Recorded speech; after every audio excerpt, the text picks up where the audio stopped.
Un tema que indudablemente está presente en la Cumbre de Líderes de América del Norte, pues es el de las diferencias que han tenido los tres países, particularmente Estados Unidos y Canadá de un lado y México del otro, sobre la política energética de México. Empresas estadounidenses y canadienses, y tan es así, pues que pues pidieron consultas y están actualmente en consultas con la posibilidad de irse a un panel de controversias, están inconformes con el trato que han recibido en el marco del Tratado de Libre Comercio del TEMEC. Vamos a hablar al respecto sobre pues este tema en el marco de la cumbre con Valeria Moy, directora general del Instituto Mexicano para la Competitividad, el IMCO. ¿Cómo estás, Valeria? Gusto saludarte.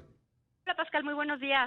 Bueno, a ver, el hecho de que pues sabemos que están todavía, no se ha declarado el final de las conversaciones, de las consultas, y tampoco se ha declarado el inicio de un panel para resolver la controversia, pero las cosas están, podríamos decir, en el filito. ¿Crees que algo que ocurre en esta cumbre podría decidirlas en un sentido o en otro? Pues mira, es posible, ¿no? Creo que la probabilidad existe, no creo que sea demasiado alta, yo creo que las decisiones sobre este tema energético no se van a tomar en la cumbre pues creo que tiene una agenda muy pública, creo que veremos muchas cosas, creo que nos dirán que se va a hablar de economía, competitividad, seguridad, el tema de fentanilo, por supuesto, pero no creo que se llegue a los detalles necesarios en el tema energético. Creo que es bien complicado lo que está sucediendo ahí, y el proceso de consultas de repente tenemos la impresión de que tiene una fecha de expiración o de caducidad, ¿no? Y no, el proceso de consultas puede durar lo que tenga que durar, es Lo que una las etapa partes de quieran, ¿no? negociación, lo que las partes quieran, Uh-huh. es una parte de conversaciones amigables, entre comillas, por decirlo de alguna forma, pero también hay que decir que en cualquier momento cualquiera de las partes puede llamar a la conformación del panel, o sea, Sí. si en algún momento Estados Unidos y Canadá sienten que ya no se está avanzando en ese proceso de consultas, en ese proceso de diálogo amigable, pueden llamar a la conformación del panel, y ahí sí ya no es amigable, Pascal, ahí sí ya nadie puede estar conversando, ahí ya es un grupo de expertos, una especie de jurado, por ponerlo de alguna manera, Uh-huh. y ellos determinarán qué procede. Entonces, a lo mejor la cumbre pone un poquito de presión sobre llevar las consultas con más celeridad, hacerlo más rápido, hacerlo más profundo, porque desde luego esta incertidumbre pues está deteniendo enormes inversiones que podrían darse en el país y está deteniendo las decisiones que pueden tomar en empresas estadounidenses, canadienses y mexicanas, no únicamente empresas extranjeras, también Claro. empresas mexicanas, y la incertidumbre pues siempre detiene estos procesos de inversión. Entonces, yo creo que a lo mejor la cumbre puede meterle cierta presión a que esto avance un poquito más rápido, pero no creo que se logre ninguna decisión ya muy puntual a partir de ello. Creo que fue muy interesante lo que comentó en una entrevista el primer ministro canadiense Justin Trudeau, que dijo claramente, le vamos a decir, Biden y yo le vamos a decir al presidente López Obrador, lo vamos a hacer que caiga en cuenta o que se entere o que se convenza de que México es parte de un tratado y que siendo parte de un tratado, pues tiene obligaciones que cumplir. Tratado que firmó ya el presidente López Obrador, o sea que ni Sí. siquiera se firmó en el sexenio anterior, es un acuerdo comercial, un tratado comercial con el que el presidente López Obrador estuvo de acuerdo. Hay que recordar que en la última etapa de la negociación posterior de esta, no del Telecán anterior, sino ya de este nuevo TEMEC, pues estuvieron personas del equipo de López Obrador ya Uh-huh. en la transición gubernamental para que precisamente cuando entrara el presidente a el inicio de su administración, pues estuviera de acuerdo con lo que se había negociado. Así que ese recordatorio de Trudeau me parece muy pertinente, ¿no? Recuerde usted, presidente López Obrador, que usted firmó este tratado y que en consecuencia pues tiene que cumplir lo que ahí usted mismo firmó. Uh-huh. Ahora, el presidente López Obrador ha dicho palabras más, palabras menos, que ser parte de un tratado no implica que México pierda soberanía sobre su sector energético, pero de hecho esa es la definición misma de un tratado. Los países firmantes todos ceden algo, ¿no? Pero todo, o sea, es una negociación, es un acuerdo comercial, pero no entiendo por qué una negociación o un acuerdo comercial implicaría que estás cediendo soberanía. Yo claramente entiendo la soberanía de forma distinta, ¿no? Sí. En ningún momento se dice que los recursos naturales no son propiedad de México. O sea, el acuerdo comercial no cede en sí mismo nada de soberanía, simplemente es un acuerdo de partes de vamos a negociar bienes y servicios. Yo no entiendo ese vínculo entre una negociación comercial y la cesión de soberanía. Yo creo que no son cosas que no tienen nada que ver, y en ese sentido me parece que la soberanía se está usando pues de forma narrativa, ¿no? No creo que este sea un tema de soberanía bajo ninguna circunstancia. ¿Tú has visto un endurecimiento de la parte mexicana con motivo del cambio de titular en la Secretaría de Economía?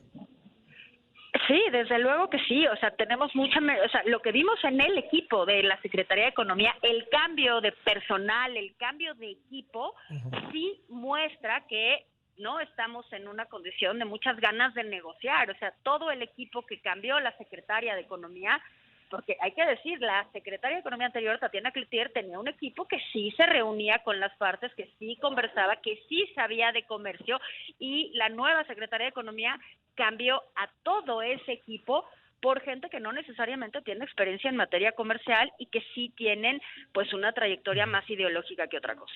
Para concluir el tema, el que no hayan terminado las consultas, pues puede representar una buena noticia en la medida en que no se ha roto nada, pero también pueden representar una mala noticia en el sentido de que no se ha arreglado nada, ¿no?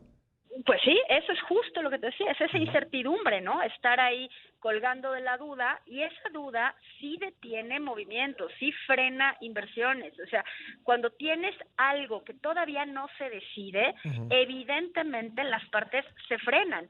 Y yo creo que eso le está saliendo muy caro a México. México está dejando de recibir recursos, está dejando de recibir inversión, que es inversión que se traduce en mejores empleos, en mejores salarios, en mejores condiciones de vida para una gran cantidad de mexicanos. Entonces, esa incertidumbre, claro, el contrafactual, Pascal, es bien difícil tenerlo, ¿no? Es cómo se vería el país si no existiera esta incertidumbre. Claro. Pero claramente el solo hecho de tener una duda sobre qué reglas van a prevalecer en el mercado energético, pues sí frena recursos que podrían estar llegando al país. Oye, me queda un minutito en este bloque y te quisiera pedir que te quedas con nosotros para, aprovechando que estás, habláramos de la inflación.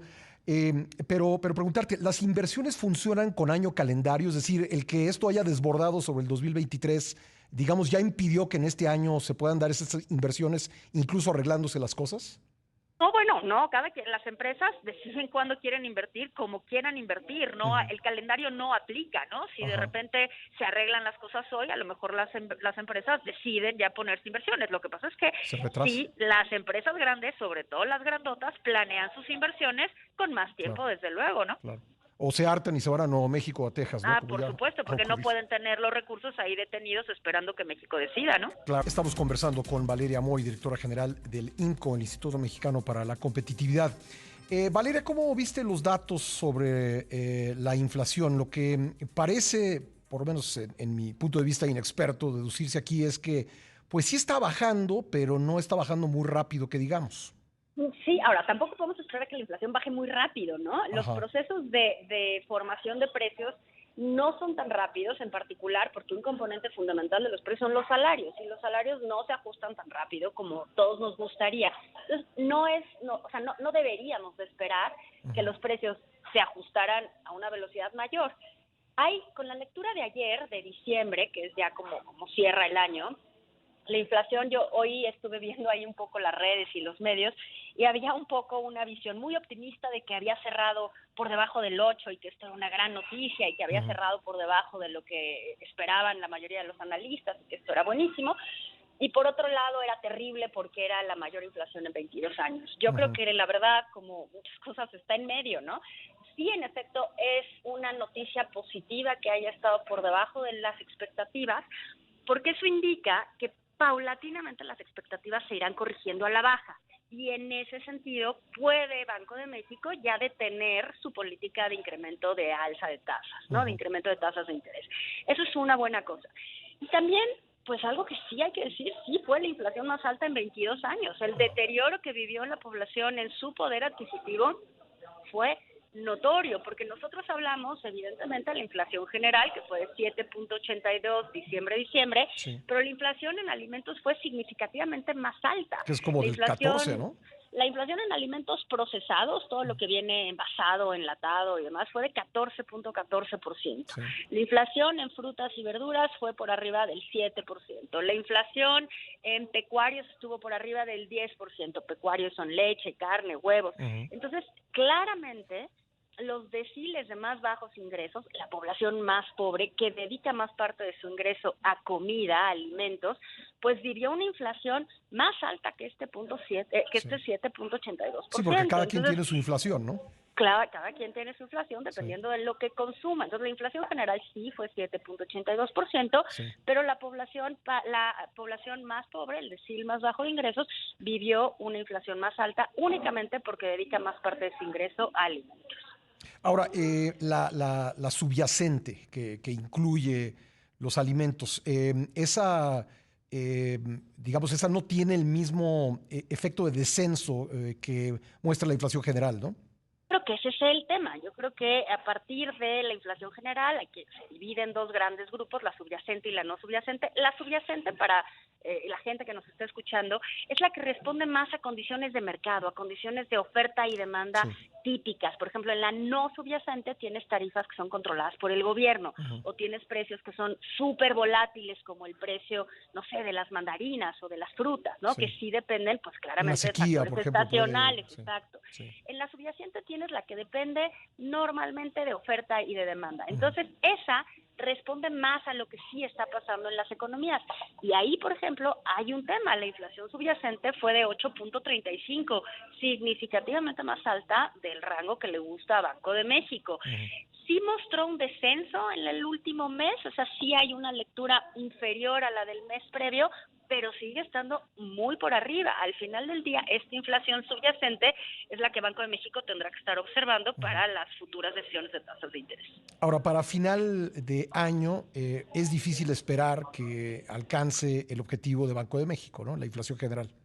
A final de año, ¿no? Porque la inflación no baja tan rápido, los Sí. precios, como dicen por ahí, son pegajosos, ¿no? Los salarios son pegajosos, no se ajustan tan rápido como nos gustaría. Algo que puede contribuir a que vayan bajando los precios quizás más rápido es la posible recesión en Estados Unidos, que es Uh-huh. un arma de dos filos, ¿no? Por un lado, una recesión en Estados Unidos, una menor demanda de Uh-huh. bienes y servicios, una menor demanda, por ejemplo, de petróleo, pues incidirá en un menor precio de varias cosas, incluyendo, por supuesto, el petróleo. Pero, y eso nos va a ayudar a que vaya bajando la inflación quizás un poquito más rápido, pero también, por otro lado, es una mala noticia para México porque pues, nos van a comprar menos, ¿no? Claro, y eso afectará nuestro Y eso crecimiento. afectará, por supuesto. Oye, y la política monetaria, todavía viene por lo menos un alza en tasas de Yo interés, ¿no? creo que todavía viene por lo menos un alza, si no es que dos. Sí es factible que la tasa de interés llegue al 11,5, al 11,25 por ahí. Y yo creo que sí es lo que tenemos que esperar, porque hasta que no veamos ya una clara tendencia de descenso en la inflación, no solo aquí, sino también en Estados Unidos, no vamos a poder hacer una disminución de tasas ni desligarnos por completo de las decisiones de la Reserva Federal. Entonces, yo sí esperaría otra subida de tasas, por lo menos, Uh-huh.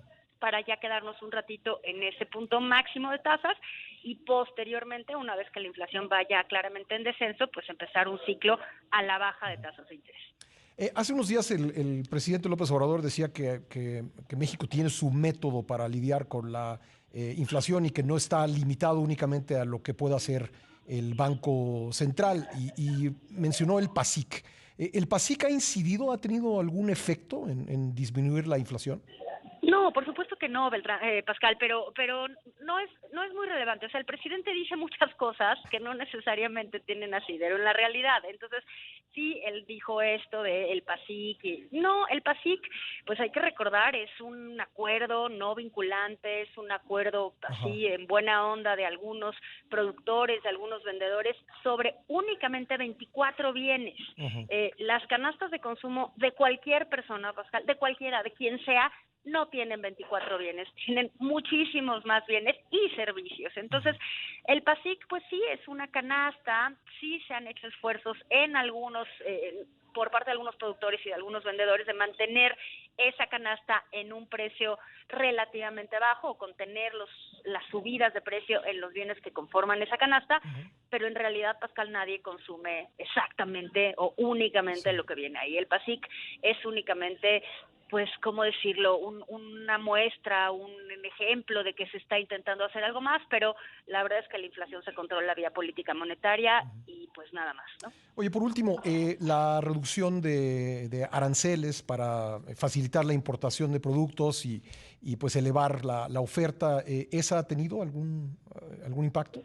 Esa todavía no tiene algún impacto, puede tener algunos impactos, todavía Sí. no, porque hay que recordar que estos temas también se negocian con tiempo, ¿no? Sí. Y si tú bajas el arancel, no sé, al maíz o a lo que sea, no necesariamente se arregla el tema de un jalón, porque las cosechas están vendidas, están acordadas con mucho tiempo de anticipación, y tú no puedes decir, bajo hoy el arancel y en este instante importo maíz de no sé dónde, porque esa cosecha de ese otro país ya está vendida, ya está comprometida. O sea, las grandes transacciones agropecuarias se acuerdan también en mercados internacionales, son también commodities.